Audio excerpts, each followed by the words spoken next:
I'm Rachel Piper. Welcome to my channel, Size Savers Pilates, where I'm trying to make Pilates more accessible to the larger population, pun intended. Today, we're going to go through the stomach series with one of my absolute favorite props, which is a king size quilt. The reason I love the king size quilt is because you can manipulate it into so many different shapes and sizes.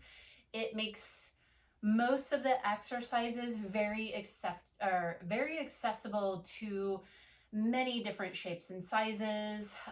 So no matter, your body size or where you carry your weight, you can really use this blanket to your advantage. And yes, I love king size and I love it to be a quilt. There's something about the quilting that makes it hold together a little bit better, and the king size is perfect because you can make it into just so many different shapes. It can really be as wide as you need it to be. It can be as tall as you need it to be. You can shape it into a triangle. I mean, there's just so many different things that you can do with it that I just really love it a lot. The other thing that you might need is a sticky pad. And I know that this is a fancy Pilates sticky pad, but you can get some kitchen liner that's sticky and you can cut that and just place that down. It just helps when you have this blanket back behind you or sometimes underneath of you. You don't really want it to slide away while you're first starting to learn these exercises. So it's nice to have something to keep the prop in place. But just like anything, if it stays in place and you want to move it away from you, it's a little bit harder for you to move it out from you. So you can play around with whatever mat you have, whatever surface you have, and your props. So we're just going to take the quilt and we're going to make it nice and high. Mine is a little bit shorter than my hand height here. And I'm going to place it on top of the sticky pad so it doesn't go anywhere. And we're going to go into our first exercise. I'm going to show you one of my favorite variations for each of the stomach series today. And then maybe later I'll show you some extras because there's so many different ways that you can play with this series.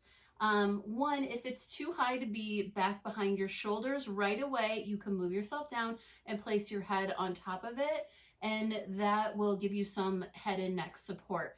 So if you don't want to do this variation for the first two, then just slide it down to underneath the head. So from here, one leg stretch, we're going to reach the legs up and you're going to hold on to one leg and reach one leg out. The height of this other leg is going to be dependent on how much work you want to do in your powerhouse here, or potentially if you're starting to sort of come up, then you get to lift the leg to pull your back into your mat a little bit here. So we inhale for one, and then we switch and exhale, and we do a little pulse, pulse, and pulse, pulse. And as we pulse, we're making this leg coming in active. So I'm actively pushing up into my hand as I pull in, and then pulse, pulse. Other option is to do one side, one leg down, pulse, pulse, stretch that leg out, come back in, pulse, pulse, stretch the leg out, come back in, pulse, pulse, and then you can switch. So we do 5, but since we've already done some on that side, we're just gonna pulse 3 times like this and bring it in, pulse, pulse. Then from there, you can sit up and sort of turn your head right to left. If you had any tension in your head or your neck, you just get to sort of relax and kind of come out of it here. Then we can come back to that same position, or you can go back to putting your head on top of your quilt. I'm going to do that variation so you can see what that looks like. So I'm giving you a couple options here. So from this position, traditionally you're in your upper up curl like this, and then you stay here. But I'm going to take my head down so that I can rest my neck a little bit, but I'm still going to be working. So I'm actively going to be pulling my legs into me, and then I'm going to reach my legs and my arms away, and then I'm going to pull my legs in with my center and then with my arms. So we're going to have these nice strong arms and our nice strong back, as well as a nice strong core. Legs can go reach up if that's good. If you have some shoulder stuff going on, you can also reach the hands out and sort of grab the legs here and then pull back in. That's just a couple of options. Last one, reach out and pull back in. Now that our head was down, we can just do a tiny little rest here. Maybe, you know, take our head side to side, because it's always good to do a little rest in between, especially when you're first starting to learn this. Now I'm going to take my whole blanket and my sticky pad and I'm going to move it down, and we're going to place it underneath the hips for the next two. For this one, the higher it is, it may be a little bit harder for you to get your body up on here. If that's the case, then you can just make it a little bit shorter. So wherever it's comfortable for you to be able to get on your blanket and into position is good. It doesn't have to be any certain height, which is really, really nice. So from here, I'm just going to lift up and place my hips over the top, but you can also put it behind you and come back, and then you can scoot yourself back a little bit. So where I'm going to have this is low back. So my sacrum is fully on here and my pelvis, my hips are fully on here. Then from here, we're going to reach the legs up. And when the legs are up, you want your blanket to definitely be a little higher than the sacrum, just so it doesn't move too much. And then we reach the legs up. From here, you can reach anywhere. If it's too hard to have the legs straight, you can bend them, and that's okay. You can grab anywhere on your leg that isn't your knee. I'm going to grab a little bit higher, and we take one leg away and bring the other leg towards us. We have these strong arms. So even though this is the stomach series, we are building these really strong arms and a really strong back. As we reach one leg away, we pulse, pulse, and then bring the other leg in, pulse, pulse. Again, you can bend the knee if you need to, and you don't have to go that far. You can just go here and switch. The idea is, can we light up the butt and our abs and really pull those legs in with our arms?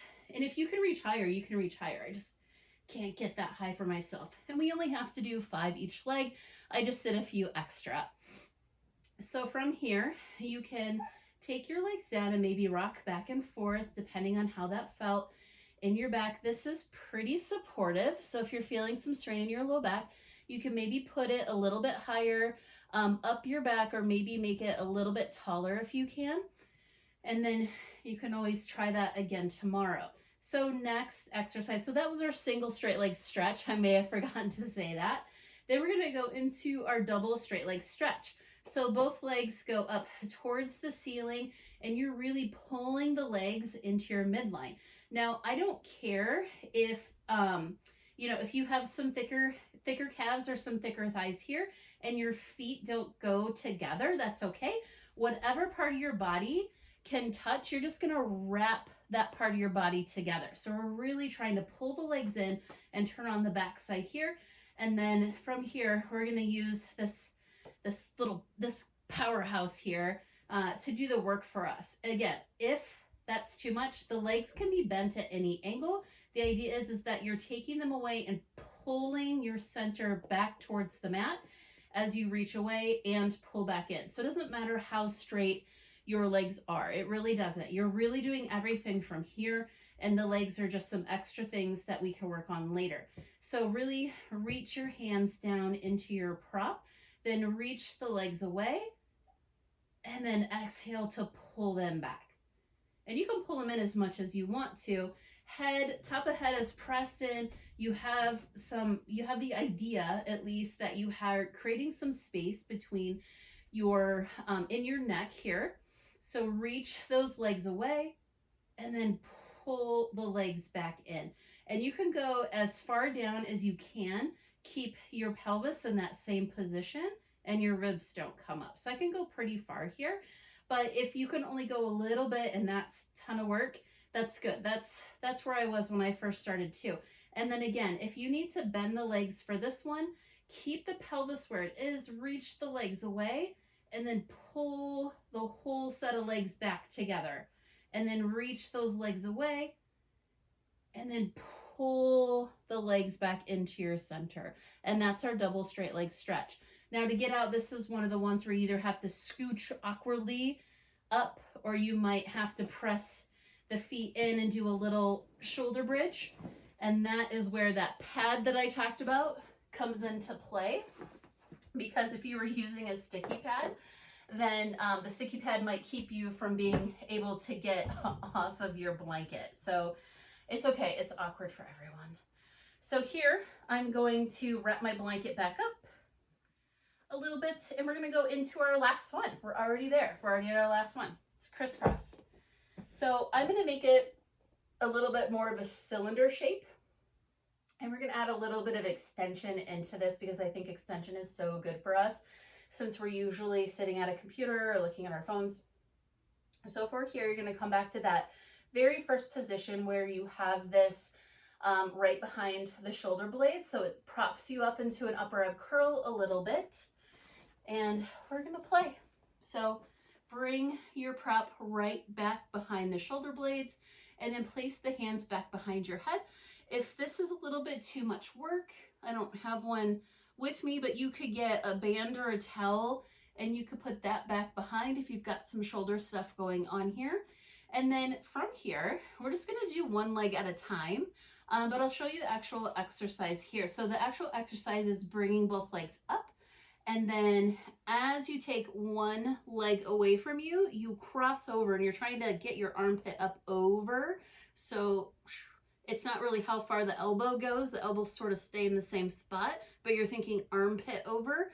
Then you come back to center, and then you switch, and then you come back. And it's definitely more controlled than, you know, elementary school crisscross sit-up type deal. We're definitely more controlled here than that.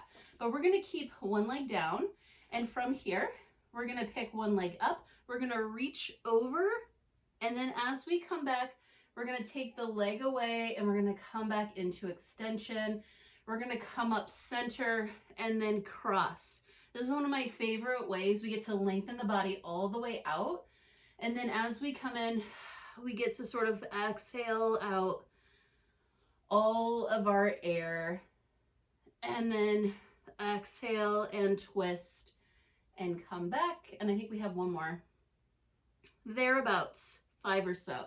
And then come back to center. You can take that leg down, pull the other leg in, cross over, then reach the leg away, come into extension. This standing leg really gets to press in so that you can equal the hips there. Come up and twist. And come into that extension, reach far away, it might feel good. And then we have some work for just a couple of seconds. Then we get to reach away, and then exhale and twist and reach away. And I think this is our last one. Exhale, twist, and then come back to center. And that's it. That's the whole series using one of my favorite props, because you can do, and I have done an entire Pilates workout with just a blanket, because it's just, again, you can just shape it so many different ways, and it can be as high or as short as you want it to be, and it can be as wide as you need it to be to do most of the work.